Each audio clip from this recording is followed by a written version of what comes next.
పాడుకునే పాట బాగుండొచ్చు. అంటే ఆ గొంతు బాగుండొచ్చు గానీ, అంతమంది అమరవీరులు గదా! ఆ! పాడుతున్న ప్రతి క్షణం ఏ స్టూడియో‌లోనైనా గూడా విమలక్క హ్మ్. అసలు అక్కడ ఏడవకుంటా ఒక కార్యక్రమం, ఒక పాట సాగిందే ఉండదసలు. ఏ అమరవీరుడి మీద వాళ్ళ పాటలు. త్యాగాలు మామూలుయి గాదు గదా! చాలా అవును. గొప్ప త్యాగాలు. ఇంకా నీకు ఇంకెక్కువ ప్రజల్లోకి తీసుకొచ్చిన పాటలు చాలా ఉన్నాయి. పాడరా అన్ని ఒకసారి? పాటలు, అరుణోదయ పాటలు. అన్ని పాడు. అరుణోదయ పాటలు ఎన్ని మంచిగుంటే అన్ని పాడేసేయి. కొండలాలో కోనలాలో కొమ్మల్ల పూసేటి కోయిలాలో రంగవల్లి రాగమల్లి కనిపిస్తే చెప్పమ్మ కానలాలో రంగవల్లి రాగమల్లి కనిపిస్తే చెప్పమ్మ కానలాలో. ఈ పాట అసలు హ్మ్. ఆనే చాలా అంతమంది అమరవీరుల చాలా మంది చాలా కుటుంబాలున్నాయి గదా! అట్లా. ఎమోషనల్ అయితున్నా. కేవలం అమరవీరులు వాళ్ళ త్యాగాలను గుర్తు చేసుకున్నప్పుడు ప్రతి ఒక్కరికి ఎవరికైనా కన్నీళ్ళొస్తాయి. ఖచ్చితంగా ఒస్తాయి. అంటే ఎందుకు చనిపోయిన విధానం, పెట్టిన హ్మ్. చిత్రహింసలు, అవును. వాళ్ళు పడ్డ బాధ, మనం బయటున్నాం ఓకే. కానీ ఆ బాధ వేరే ఉంటుంది గదా! ఒకేసారి అవును. చనిపోవడం వేరు. అట్లా అవును.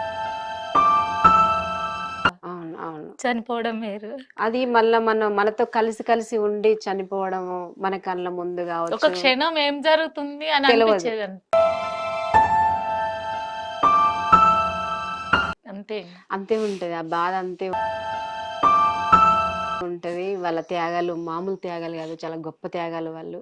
ఈ సందర్భంగానైనా వాళ్ళని గుర్తు చేసుకుంటూ వాళ్ళ పాటలు హ్మ్. ఆహ్, పాడుతున్నారంటే అది మనం గూడా మర్చిపోవద్దు. వాళ్ళ త్యాగాలను మర్చిపోవద్దు. వాళ్ళని ఒక్కొక్క అమరవీరుడికి ఒక్కొక్క చరిత్ర ఉంది. చరిత్ర ఉంది. ఆ! అవును.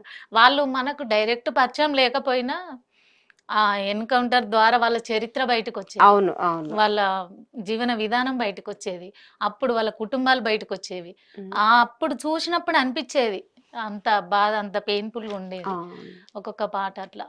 అమరన్న చాలా పాట గొప్పగా రాసిండంటేనే ఇంగంతే అందులోనే అన్నీ ఎతుక్కోవచ్చు. ఒక అస్సలు తెలుగు ఒక అక్షరాలు ఎన్నుంటాయో, ఆ! ఆ అక్షరాలతోనే ఆట ఆడుకునే మనిషి అమరన్న. ఆ! అంటే ఒక్కొక్క అక్షరంతో ఎట్లా పలికిస్తాడు పాటని. హ్మ్. అది చాలా గొప్పగా రాస్తాడు. అన్న ఏది రాసినా చాలా అర్థం ఏది ఉంటది. రాసినా ఆ! అద్భుతంగుంటుంది. అందులో ఒక పాట వినాలి. మనసు హ్మ్. పెట్టి వినాలి గానీ, అర్థమైపోతుంది ఆ నాకు అమరవీరుడి చాలా చరిత్ర. ఇష్టం. ఆ! అన్న రచనలు, అన్న పాటలంటే గూడా నాకు చాలా ఇష్టము. నేను గూడా ఎక్కువగా అన్నయ్యే ఎక్కువ పాడుతుంటా. నాకు 'రవికుమార్' అన్న పాట గూడా అంటే పాడు దాదాపు ఒక్కసారి అన్నీ ఇష్టమే. 'రవికుమార్' అన్న 'రవికుమార్' పాట. అన్న పాట ఆ! పాడతా. పాడు. పొట్టి గుట్ట వెనుక పొద్దు వడిసింది, పొద్దెక్కి గట్టెంట నడిసి వచ్చింది, వాకిట్ల వాలి వరుస గలిపింది, అవ్వ అంటూ తలుపు దట్టింది, పిలుపులిన్న గుండె జల్లు మన్నాదో నా రవికుమారా, కడుపులో పేగులు కదిలిపోయినాయో, కొడుకా అంటూ పొంగిన ప్రేమలో కోటి భావాలన్నీ కొలిసేము దేనితో, అలిగి పన్న సంటి దల్లుకుపాయే, మూలకున్న కుక్కతో కూపిలేసే, మూగ మనసులెట్లా దోసుకున్నావో నా రవికుమారా, మా పల్లె తల్లికెట్ల దగ్గరయ్యావో,